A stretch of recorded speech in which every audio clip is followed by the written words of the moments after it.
अस्सलाम वालेकुम साथियों, कैसे हैं। तो आज की कहानी शुरू करते हैं। आप बेगम बगले के साथ किचन में जाते हैं। वहाँ मेज़ पर पेस्ट्री और बिस्किट रखे हैं। आप एक बिस्किट उठाकर थोड़ा सा चखते हैं। आपका सर चकरा जाता है, नज़र धुंधला जाती है। आपको यूँ लगता है कि वहाँ जो चीज़ें पड़ी हैं वो अपने साइज से बड़ी होती जा रही हैं। बेगम बगले का वजूद आप पर छा रहा है। आपको शुबा होता है कि आपको जहर दे दिया गया है। आप छलांग लगाकर जितना तेज़ भाग सकते हैं भागते हैं और लाइब्रेरी से होकर निकलते हैं। आपके पीछे आवाज़ें आ रही हैं। बेगम बगले आपका ताक़ब में है। सामने एक छोटा सा रास्ता है। खौफ से आप मुड़कर नहीं देखते। ये रास्ता सुरंग की तरह का है। आप इसमें दाखिल होकर रेंगते हुए आगे बढ़ते हैं। आगे जाकर रास्ता खुला हो जाता है। जब आप खड़े होते हैं तो आप पर हैरत अंगेज इंकशाफ होता है कि रास्ता बड़ा नहीं हुआ, आपका कद छोटा हो गया है, बहुत छोटा। आप खड़े होने की कोशिश करते हैं तो गिर जाते हैं। आप चीखना चाहते हैं लेकिन आपके मुंह से आवाज़ नहीं निकलती। अचानक आपकी नज़र अपने जिस्म पर पड़ती है और आप खौफ और दहशत से कांप उठते हैं। आप चूहा बन गए हैं। आप भागने के लिए मुड़ते हैं। नीना, इसे रोको, बेगम बगले चीखती है। एक दुबली पतली नौजवान और रसिया लिबास पहने हैं आगे बढ़कर आपका रास्ता रोक लेती है। अगरचे इसके हाथ में चाकू है लेकिन वो खौफज़दा दिखाई दे रही है। वो चीख कर कहती है, बेगम बगले, मैं ऐसा नहीं कर सकती।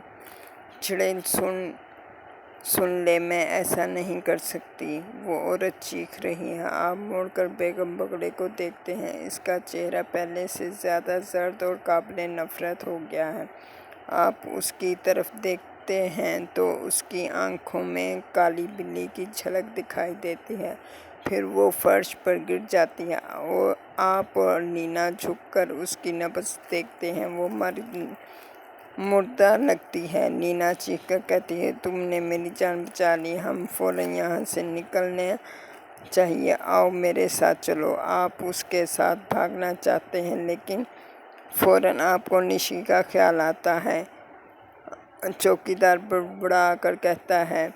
दरवाजे के पास जाकर ताला खोलता है। आप अंदर दाखिल होते हैं तो वो खौफ से पीछे हट जाता है। आप बावर्ची खाने से गुजर कर खाने के कमरे में पहुंचते हैं और निशी को आवाज़ देते हैं।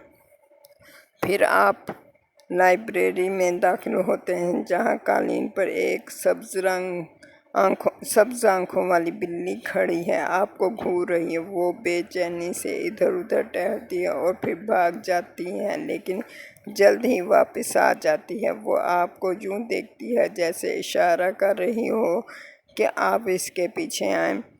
आप बिल्ली के पीछे चलते हैं, हाल में आते हैं। अचानक आपको यहाँ एक साया नज़र आता है। यूँ लगता है जैसे हाल में कोई शख्स मौजूद है। आप जानना चाहते हैं कि ये कौन शख्स है, लेकिन आप बिल्ली के पीछे भी जाना चाहते हैं लेकिन ये है आपका वहम हो और हाल में आपके सिवा कोई ना हो। नहीं, तुम्हारा बहुत बहुत शुक्रिया, आप कहते हैं। अगर तुम मकान के अंदर गए तो मालकिन बुरा नहीं मानेंगी, चौकीदार कहता है। लेकिन इधर उधर घूमते रहे तो वो नाराज़ हो जाएगी। तुम मेरा मतलब समझ गए हो ना। तुम्हें यहाँ से फ़ौरन चले जाना चाहिए वरना बाद में पछताओगे। आप वहाँ से चले जाते हैं और जब तक आप सड़क पर नहीं पहुँच जाते, चौकीदार अपने झोंपड़े के दरवाजे में खड़ा आपको देखता रहता है। खिड़की खोलकर आप ज़ोर से निशी को पुकारते लेकिन जवाब में सिर्फ चूहे के बोलने की आवाज़ आती है। फिर आपको किसी औरत की आवाज़ सुनाई देती है, कौन हो तुम और यहाँ क्यों आए हो? आप जल्दी से दरवाज़ा खोलकर हाल में आ जाते हैं जहाँ एक लंबी सी बूढ़ी औरत आपको गुस्से से घूर रही है। ये बेगम बगले हैं। फिर वो फौरन ही गायब हो जाती है। आप घबरा जाते हैं, आपकी समझ में नहीं आता कि क्या करें। आप फिर तारीकी में एक घुटी घुटी आवाज़ सुनते हैं, बचाओ बचाओ मुझे बचाओ। आप ठिठक कर रुक जाते हैं। आवाज़ आपको बुला रही है, मेरी तरफ आओ, मेरा हाथ छुओ, मुझे आज़ाद कर दो। आप आवाज़ की तरफ चलते हैं तो ऐसा महसूस होता है जैसे गहरी धुंध में चल रहे हैं। आपको चंद फुट के आगे कुछ नज़र नहीं आता। अचानक एक फैला हुआ हाथ आपके सामने आता है। इसकी लंबी लंबी उंगलियां आपकी तरफ फैली हुई हैं। आप डरते हैं, लेकिन वो हाथ आपका हाथ पकड़ लेता है। वो बहुत ठंडा है, लेकिन इसकी गिरफ्त बहुत मजबूत है। लगते हैं।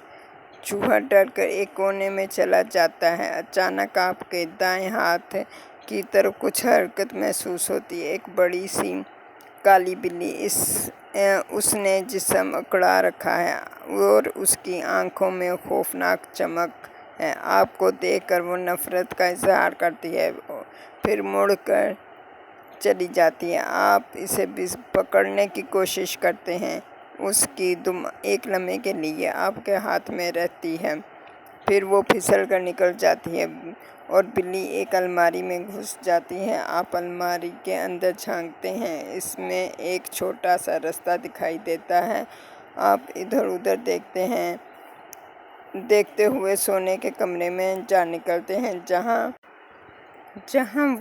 जहाँ स्याह लिबास में मलबूस एक लंबे कद की बूढ़ी औरत कालीन पर लेटी हुई है। वो आप को अपनी सब्ज आँखों से घूरती है। जब आप इसके करीब पहुंचते हैं तो वो करहाती है और खोखली आवाज़ में कहती है, मैं मर रही हूँ, मेरा दिल डूब रहा है, लेकिन मेरे बाद तुम मरोगे। हाँ, मैं ये देख रही हूँ।